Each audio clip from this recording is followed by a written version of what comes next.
جب ہم حج کی تیاریاں کر رہے ہوتے ہیں اور لوگوں کو حج پہ جانا ہوتا ہے تو اس وقت عام طور پر علماء حضرات دو تین چیزوں کے اوپر بہت تاکید کرتے ہیں. ایک تو تقلید کے مسئلے پہ تاکید کی جاتی ہے کہ بھائی آپ کی تقلید معین ہونی چاہیے، اور اگر کسی نے دو تین سٹیپس میں تقلید کی ہے تو اس کو کس طرح سے عمل کرنا ہے. تو ایک تو تقلید کا مسئلہ ہوتا ہے. اسی طریقے سے ایک مسئلہ خمس کا ہوتا ہے جس کے اوپر علماء بہت زیادہ تاکید کرتے ہیں. اب میں کچھ بولوں یا نہ بولوں، مجھے خود بعض اوقات مشکل ہوتی ہے بولنا، لیکن حالات چلیں بالآخر کچھ حد تک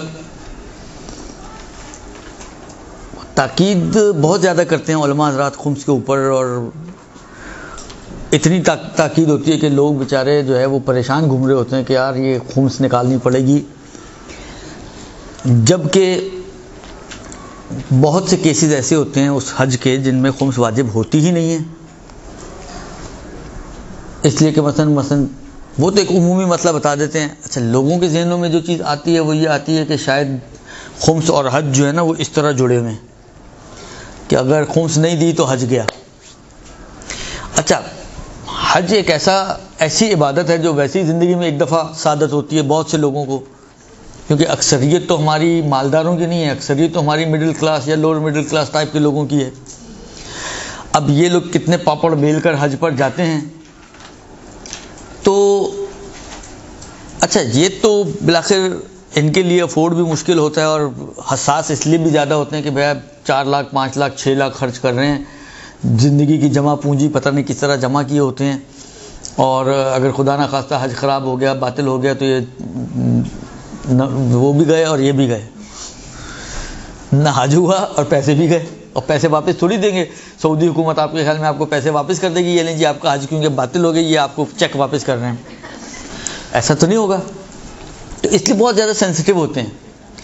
تو ان کا تو چلے پھر بھی سمجھ میں آتا ہے، لیکن یہ ایک ایسا مسئلہ ہوتا ہے کہ مالدار لوگ بھی اس میں پھنسے ہوئے ہوتے ہیں اور پریشان ہو رہے ہوتے ہیں، اس لیے کہ بالآخر 6-7 لاکھ چھوٹی رقم تو نہیں ہوتی. وہ مالدار بھی ہے. مثلا فرض کریں ایک بندہ اپنے فیملی کے ساتھ حج پہ جا رہا ہے، میاں بیوی ہے، 3 بچے ہیں، 7 لاکھ کا بھی تو 35 لاکھ کی کہانی ہے. یہ 35 لاکھ کی کہانی میں خراب ہو گئی تو 35 لاکھ میں سے صرف ایک ہی ہٹے گا، باقی 0 جتنے مرضی لگاتے جائیں وہی بچیں گے. تو اس لیے زیادہ حساس ہوتے ہیں لوگ. اچھا، میں نے کہا نا، ہو سکتا ہے کہیں بیان میں کوتاہی ہو سکتا ہے کہیں سمجھنے میں کوتاہی ہو. ہمارے ہاں تو دونوں چیزیں چل رہی ہوتی ہیں کہ بعض اوقات بیان صحیح طرح سے نہیں کیا جاتا، بعض اوقات بیان تو صحیح کیا گیا تھا، سمجھنے والے صحیح طرح سے نہیں سمجھ پاتے. تو ان کے ذہنوں میں یہ کانسیپٹ آ جاتا ہے کہ یہ حج اور خمس جو ہے نا، ان کا آپس میں کوئی گٹھ جوڑ ہے کہ خمس دیں گے تبھی حج ہوگا. یعنی وہ یہ سوچتے نہیں ہے کہ بھائی یہ پیسہ تو میرا اسی سال کا، تو خمس کس بات کی؟ خمس تو سال کے بچت پہ ہوتی ہے نا. اگر فرض کریں اسی سال آپ نے کمایا، پچھلا نہیں چلا آ رہا، اسی سال آپ نے کمایا اور سال پورا ہونے سے پہلے ہی آپ حج کر کے واپس بھی آ جائیں گے، تو کس بات کا خمس؟ کس چیز کا خمس؟ یہ تو وہ رقم ہی نہیں ہے کہ جس کے اوپر ابھی خمس واجب ہوا ہو. ایک چیز بعض اوقات ہوتا ہے کہ مثلا فرض کریں آپ کسی کا نیابتی حج کر رہے ہیں، کسی نے آپ کو کہا کہ یہ پیسے لو، جاؤ حج پہ کر دو، مثلا میری ماں کا کر دو، میرے باپ کا کر دو. وہ بھی پریشان ہو رہا ہوتا ہے کہ یار میں خمس کیسے دوں، جبکہ اس کو تو ابھی ملے ہیں پیسے، اس پہ کس بات کی خمس؟ یا بیوی کو شوہر کروا رہا ہوتا ہے، کبھی الٹا بھی ہو جاتا ہے، کسی کی خدیجہ ہو بیوی تو وہ شوہر کو کروائے گی، درست؟ تو وہ تو اس کو گفٹ کر رہا ہے حج. حتیٰ اگر شوہر خمس دینے کا عادی نہیں بھی ہے، خمس نہیں بھی دیتا، تب بھی بیوی پہ خمس واجب نہیں ہے، اس لیے کہ وہ تو اپنے مال سے تو کر ہی نہیں رہی ہے. ہاں، جو مال شوہر اگر ایسا مال ہے جس پہ خمس واجب ہو چکا تھا اور اسی مال سے وہ بیوی کو حج کروا رہا ہے، تب بھی بیوی کے حج میں کوئی مشکل نہیں ہے. میکسیمم یہ ہوگا کہ وہ جو شوہر صاحب ہیں ان کی گردن پر وہ حج کے خرچے کا خرچ بھی ان کی گردن پہ چلا جائے گا، لیکن بیوی کے حج میں کیا پریشانی ہے؟ لیکن میں نے جو محسوس کیا ہے، جو لوگوں سے سنتا ہوں، یا جب لوگ حج کے سیزن میں کالیں کرنا شروع کرتے ہیں تو اندازہ ہوتا ہے کہ یہ بالآخر کچھ سر صحیح کہہ رہے ہیں آپ، وہ یہی ہوتا ہے، کچھ چل رہا ہے، یہی ہوتا ہے. سب لوگ وہ دے رہے ہوتے ہیں، انویلپ دے رہے ہوتے ہیں ان کو کہ ہمیں تو نہیں دیتے یار. سر آپ نے کہا نہیں ہوگا. خیر، عرض خدمت یہ کہ آپ تو ایک انویلپ دیکھتی ہیں نا. میں نے کہا نا میں کچھ بول بھی نہیں، تو میں ایسی جگہ پہ پھنسا ہوں گا، نہ میں بول سکتا ہوں نہ میں کچھ بتانا. میں اس لیے ضروری سمجھ رہا ہوں کہ اس توسط سے بالآخر میسج دوسروں تک بھی پہنچے. بہت اچھی بات کی ہے، شکریہ. لوگوں کی جو ہے نا چیزیں کلیئر نہیں ہوں گی. تو یہ ایک بڑا مشکلہ ہے کہ واقعاً کیا ایسا ہے کہ اگر ہم چلیں تھوڑی دیر کے لیے ہم فرض کر لیں، ابھی تو میں نے کہا نا کہ یہ تو ایسے کیسز ہوتے ہیں جن میں حج خمس واجب ہوتا ہی نہیں ہے، اسی سال کا پیسہ ہے، اسی وقت کسی نے دیا ہے پیسہ کہ جاؤ جا کے حج کر لو، شوہر بیوی کو حج کروا رہا ہے، گفٹڈ حج ہے، کسی بھی صورت میں خمس واجب نہیں اس کے اوپر.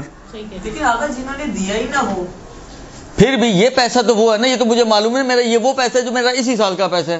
اگر نہیں دیا ہوا تو پچھلے سالوں کا نہیں دیا ہوا وہ میری گردن پر ہے، لیکن اس کا اس سے کیا تعلق ہے؟ لیکن جیسے شوہر نے ہی پیسہ دیا ہے اور پیسہ ہمارے پاس جمع ہے، ٹھیک ہے بھائی شوہر دیکھیں، خمس کا تعلق ہر انڈیویجول پر اس کے ساتھ ساتھ ہے نا، ہر انڈیویجول کے اوپر خمس واجب ہوتی ہے اپنی اپنی. میرے اوپر خمس واجب ہو گیا اس نوٹ پر. یہ مثلا بعض اوقات ہوتا ہے نا، کسی نے غدیر کے موقع پہ دیا تھا، میں نے اس کڑک کا نوٹ تھا اپنی کسی کتاب میں رکھ لیا، بالآخر غدیر پہ دینے کی وجہ سے خمس تو ساقط نہیں ہو جائے گا. 10 روپے کا نوٹ تھا، 2 روپے خمس واجب ہو گئی. یہی نوٹ جس کو جو سال بھر سے پڑا ہوا تھا، اگلی غدیر پہ میں نے فرض کرے کسی کو گفٹ کر دیا، تو کیا خمس کا کیا ہوگا؟ چلی گئی ساتھ ہی 2 روپے اس کے اندر گھوم چل خمس. ایسا تو نہیں ہے نا، وہ 10 روپے کا مالک بن جائے گا، 2 روپے آپ کی گردن پر آ گئے. یہ ہوتا ہے. پہلے خمس اس پہ تھا، اس میں سے 2 روپے میرے نہیں تھے، جب میں نے سارے اٹھا کے کسی کو گفٹ کر دیے تو یہ اس کے ہو گئے، لیکن وہ جو 2 روپے میرے نہیں تھے وہ میرے اس کی بجائے اب وہ میری گردن پر آ گئے. یعنی میں خمس کا مقروض ہو گیا. اب شوہر نہیں نکالتا تھا خمس. میں نے کہا نا فرض کریں یہ جتنا بھی مال وہ اپنے حج پر خرچ کر رہا ہے اور بیوی کے حج پر خرچ کر رہا ہے، فرض کریں 15 لاکھ روپیہ. یہ 15 لاکھ وہ 15 لاکھ ہے جس کے اوپر آپ قسم کھا سکتی ہیں حضرت عباس کی کہ خمس واجب ہے. درست؟ اس سے تو بڑھ کر کوئی سچویشن نہیں بن سکتی نا، قسم بھی کھلوا دی اب تو. درست؟ میکسیمم جو ہوگا وہ یہی ہوگا کہ یقینی طور پر یہ وہ مال ہے جس پہ خمس واجب ہوگا. اس کے باوجود اگر اس نے وہ حج والوں کو دیا ہے اور بیوی اسی مال سے حج کر رہی ہے تو میکسیمم کیا ہوگا؟ بیوی کے حج پہ تو کوئی آنچ نہیں آئے گی. شوہر اس پیسے کی خمس کا مثلا 7 لاکھ تھا، 7 لاکھ 7.5 لاکھ تھا، 7.5 لاکھ کی خمس کتنی بنی؟ کس کا حساب اچھا ہے؟ 1.25 لاکھ. سر مطلب شوہر کے اوپر ڈال دیا کرے وہ ہم لوگ 1.5 لاکھ ہیں شوہر کے گردن پہ ڈال. نہیں، اگر شوہر اپنے پیسوں سے کروا رہا ہے تو، ورنہ اگر آپ اپنے پیسے سے جا رہی ہیں تو پھر آپ کا حساب آپ کے ساتھ، شوہر کا حساب شوہر کے ساتھ. تو میکسیمم یہ ہوگا کہ یہ خمس کا جو مقروض ہو جائے گا. اور بیوی کا حج تو اپنی جگہ پہ صحیح ہے، بیوی کے حج میں کیا پریشانی ہے. درست؟ اب ہم اسی فرض پر بات کرتے ہیں. یہ مجھے بولنا نہیں تھا لیکن بات آئی ہے اس لیے یہ مطلب یہ آ ہی گیا. چلیں اب ہم اسی فرضیے پہ بات کرتے ہیں، اور وہ فرضیہ یہ ہے کہ جس صورت میں یقینی طور پر میری گردن پر اس مال کا خمس واجب ہو چکا ہو اور اسی مال سے میں اگر حج کروں تو میرا حج صحیح ہے یا حج صحیح نہیں ہے. میرا اندازہ یہ ہے کہ جو مولانا حضرات اتنی تاکید کرتے ہوں گے وہ آپ کو گناہ سے بچانے کی خاطر اور بالآخر مزید گناہ میں نہ پڑیں شاید اس لیے کرتے ہوں گے، ورنہ اس کا حج سے کوئی تعلق نہیں ہے. جو سچویشن آج کل جو مارکیٹ سچویشن چل رہی ہیں، مارکیٹ سچویشن یہ نہیں کہ جو منڈی چل رہی ہے اور بازار کھڑے ہوئے ہیں اور یہ نہیں، یعنی جو ہمارے خرید و فروخت کا انداز ہے. اگر آپ کو یاد ہو، آپ میں سے کچھ چہرے تو ایسے ہیں جن کو حتماً یاد پورا نہ بھی ہو تو کچھ نہ کچھ تو یاد ہونا چاہیے کہ میں نے آپ لوگوں کی خدمت میں عرض کیا تھا کہ جب چیزیں ہم خریدتے ہیں تو دو طرح سے معاملہ ہوتا ہے. یاد ہے کسی کو؟ سر یاد ہے کہ ایک تو وہی نوٹ دیا جائے. بارک اللہ، ان کو تو کم سے کم یاد ہے ہی ہے. درست. تو آج کل جو ہمارے معاملے کا جو انداز ہے، خرید و فروخت کا انداز ہے، وہ ایسا انداز ہے کہ جو ابھی میں نے عرض کیا نا کہ خمس آپ کی مال سے اتر کر آپ کی گردن پر آ جائے گا، مگر مال کے اوپر کوئی فرق نہیں پڑے گا. لہٰذا آپ گئی احرام خریدنے اس پیسے سے جس کے اوپر خمس واجب تھا. آپ نے کہا بھائی ایک احرام کا کپڑا دے دو، سوٹ دے دو یا ٹاول دے دو، اپنے بھی لے رہی ہیں، شوہر کے لیے بھی لے رہی ہیں، اور بعد میں آپ نے وہی خمس والوں پیسے سے اس کو پیسے پیمنٹ کر دی. تو اس انداز میں یہ جس کا بھی مال تھا جس کے اوپر خمس واجب تھا وہ خمس کا مقروض بن جائے گا. لیکن جو چیز خریدے وہ آپ کی ہے، یہ چیز پوری کی پوری آپ کی ہے. ایسا نہیں کہ جو چیز اب آپ نے خریدی ہے اس میں سے 80% آپ کی ہے اور 20% امام کی ہے، ایسا نہیں ہے. یہ پوری کی پوری چیز آپ کی ہے. امام کا اور سادات کا جو مال تھا وہ میری گردن پہ قرضے کے طور پر آ جائے گا. درست. لہذا یہ جب پورا احرام میرا ہے تو حج کیوں باطل ہوگا؟ حج تو اس وقت باطل ہو کہ جب میں نے غصبی احرام پہنا. وہ غصبی احرام اس وقت بنے گا کہ جب اس احرام کے اندر، پرٹیکولرلی اس احرام کے اندر امام کا اور میرا حق دونوں جمع ہو رہے ہوں اور میں نے امام سے اجازت لیے بغیر استعمال کر رہا ہوں، تب یہ غصب بنے گا. لیکن جس کنڈیشن میں ہم خرید و فروخت کرتے ہیں اس میں وہ غصب نارملی نہیں بنتا ہے.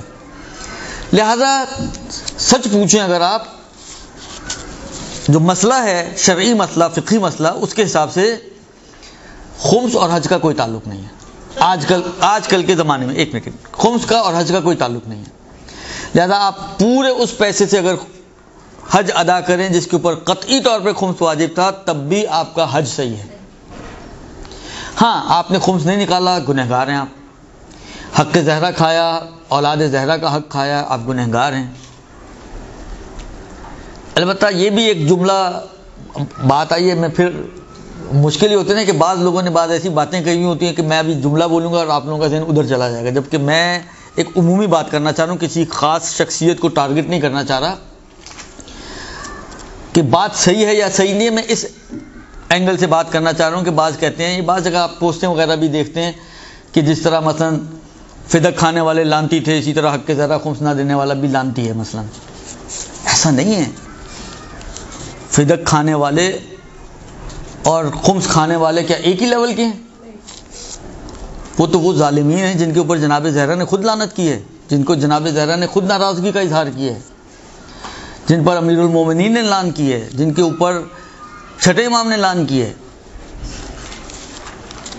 ایک مومن جو علی کی ولایت کو مانتا ہو وہ کیسے اس شخص کے برابر ہو سکتا ہے کہ جو دشمن علی ہو؟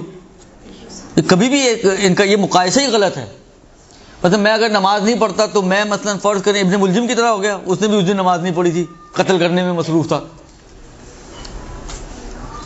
کبھی بھی ایسا نہیں ہوتا. اب وہ آپ شاعری میں لے آئیں یا بالآخر جذباتیت میں کوئی ایک بات کر دیں تو یعنی کم سے کم بات کرنے سے پہلے سوچنا چاہیے انسان کو. ایسے ہر کسی کو لانتی نہ بنا دیں. درست. خوب گنہگار ضرور ہے یہ شخص، میں یہ نہیں کہہ رہا ہوں کہ گنہگار بھی نہیں، قطعی طور پر یہ گنہگار ہے اگر خمس نہیں دیتا. ایک واجب جو واجب ضروریات دین میں سے ہے اس کو وہ انجام نہیں دے رہا ہے، گنہگار ہے، مجرم ہے جناب زہرا کا اس اعتبار سے کہ ان کے اولاد کا حق ادا نہیں کر رہا. وہ آیتیں جو کہتے ہیں اپنے شکم کو جو ہے وہ آگ سے پر نہ کرو، اور اس کی تفسیر میں یہ روایتیں آئی ہیں خمس وغیرہ والی، اس کے حساب سے وہ اپنے پیٹ میں جو ہے وہ جہنم کی آگ کو بھر رہا ہے. یہ سب اپنی جگہ مسلم، لیکن اس سب کے باوجود حج اس کا صحیح ہے. حج اس کا اپنی جگہ پر صحیح ہے. ہاں فقہا کے کلام میں آپ کو ایک چیز ملے گی، ایک جگہ پر انہوں نے کہا ہے کہ یہ احتیاط کم سے کم کر لو. اگر فرض کرو ابھی آپ نے مثلا پیسے تھے حج کے لیے دے دیے، اب کہیں آپ کو خمس، تو آپ کہتے ہیں جی میرے پاس تو پیسے ہی نہیں ہیں. اچھا اس کا بھی طریقہ یہ ہوتا ہے کہ اگر آپ کے پاس نہیں ہے تو آپ چھوڑ نہیں دیں کہ جب ہوں گے دیکھی جائے گی. اس کا طریقہ یہ ہے کہ کم سے کم آپ جائیں مجتہد کے پاس یا اس کے جو نمائندے یہاں پر موجود ہیں، آتھورائزڈ پرسنز جن کے پاس یہ اختیار ہے کہ وہ آپ سے مصالحت کر سکتے ہیں، آپ کم سے کم جا کر ان سے مصالحت کریں. ان سے پرمیشن لیں، ٹائم لیں، یا ایک چیز ہوتی ہے دستگردانی کریں، کچھ نہ کچھ بالآخر جو شرعی شکل ہے ڈیلے کرنے کی اس کو شرعی شکل میں لے کر آئیں. بغیر مجتہد کی پرمیشن اور اجازت اور مصالحت کے ڈیلے کرنا بھی جائز نہیں ہے. تو اگر آپ نے مصالحت نہیں کی تو آپ مسلسل گنہگار ہوتے رہیں گے. لیکن کم سے کم مصالحت کرنے کا فائدہ ہے کہ صحیح ہے، خمس تو آپ کا اٹک گیا وہاں پر، گناہ بھی آپ کا رک جائے گا. اور پھر جو اس کے ساتھ آپ کی مذاکرات ہوں، کامیاب مذاکرات جس شکل میں بھی ہوں، جتنی اماؤنٹ پر بھی ہو کہ جی منتھلی دیں آپ، کوارٹرلی دیں آپ، مثلا جس طریقے سے بھی آپ طے کریں ان کے ساتھ کہ بھئی میں اتنا دے سکتی ہوں، اس شکل میں دے سکتی ہوں، اس ٹائم پیریڈ پہ دے سکتی ہوں، وہ آپ اسے مصالحت کریں. چھوڑے نہیں ایسے ہی کہ چلو جب ہوگی دیکھی جائے گی. یہ جب ہوگی دیکھی جائے گی یہاں سے پھر وہی گناہ کی حد ابھی بھی چل رہی ہے. منیمم اس گناہ کو روکنے کے لیے آپ مجتہد یا اس کے وکیل سے مصالحت کریں، اس سے ٹائم لیں، اس سے قسط وغیرہ باندھیں یا جو بھی کرنا ہے، بالآخر وہ جائیں گے، وہ خود ہی آپ کو راستے بتائے گا کیا کرنا ہے، تاکہ آپ کا گناہ بھی رک جائے اور بعض صورتوں میں مالی فائدہ بھی ہو جاتا ہے. بعض کنڈیشن میں جو ریٹ ہوتا ہے، مثلا پراپرٹی ہے، اگر آپ نے مصالحت نہیں کی تو جب آپ جائیں گے اس وقت کا ریٹ لگے گا جو اس وقت کی مارکیٹ ویلیو ہے. مصالحت کر لی تو وہ فرض کریں 1 کروڑ تھی، 1 کروڑ پہ سٹاپ ہو جائے گی. چاہے دینے میں آپ کو وہی والی بات ہے 5 سال اور لگ جائیں، 5 سال بعد کا ریٹ نہیں چلے گا پھر. لیکن اگر آپ ویسے ہی 5 سال بعد لے کے جائیں تو وہ 5 سال کی جو مارکیٹ ویلیو تھی وہ سارا انکریز کے اوپر بھی آپ کو خمس دینا پڑے گا. تو یہ بعض اوقات مالی فائدہ بھی ہوتا ہے اس مصالحت کا، گناہ بھی رک جاتا ہے اور اس کی قیمت بھی وہاں پر سٹاپ ہو جاتی ہے، سٹل ہو جاتی ہے. ہاں ایک چیز کہی ہے فقہ نے کہ احتیاط یہ ہے کہ احرام کے پیسے اگر کسی نے خمس نہیں دیا ہوا تو وہ احرام کے پیسے اور قربانی کے پیسوں کا خمس کم سے کم منیمم وہ دے کر جائے. یہ بھی ایک احتیاط ہے. اگرچہ میں نے کہا نا کہ ہمارا جو انداز ہے خرید و فروخت کا اس میں اس کی بھی گنجائش نکل آتی ہے کہ یہ دیے بغیر آپ کا حج صحیح ہو جائے. لیکن اس مورد میں بہرحال فقہ نے کہا ہے کہ اگر آپ پورے پیسے کا ابھی خمس نہیں بھی دے سکتے تو کم سے کم احرام کے پیسے کا، کتنے کا احرام آتا ہے؟ 2-2.5 ہزار روپے کا. احرام تو وہ خود دیتے ہیں قافلے والے. بارک اللہ، اگر قافلے والے دیتے ہیں تو وہ بھی آپ کے ایک نیا گفٹ ہے تو اس پہ بھی خمس نہیں ہوگا. تو بکرا تو آپ اپنی جیب سے لیں گے یا وہ بھی قافلے والے دیں گے؟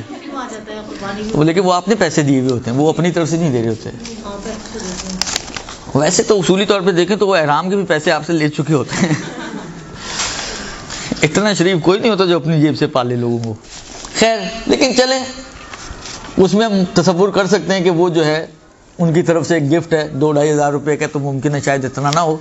لیکن بکرا تو 500 ریال کا ہوتا ہے. 500 ریال کا مطلب یہ کہ 15,000 روپے کا.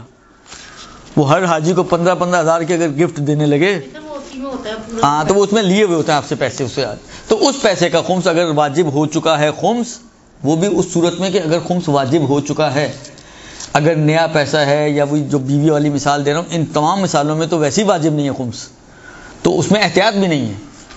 احتیاط صرف اس صورت میں ہے کہ اگر مجھ پر خمس واجب ہے، میں اپنے خمس والے جس پہ واجب تھا اسی مال سے حج پہ جا رہا ہوں، تو چاہے میں آگے ٹکٹ کے، ایئر ٹکٹ کے، ہوٹل کے، کھانے پینے کے ان کا نہ بھی دوں تو منیمم احرام کا کپڑا اگر وہ بھی آپ کے پیسوں سے لیا آپ نے، اور قربانی کی قیمت کے جو آپ کریں گے مینا کے میدان میں، منیمم احتیاط یہ ہے کہ اس کا خمس ضرور دے دیں. اس سے زیادہ میں تو احتیاط بھی نہیں کہی انہوں نے.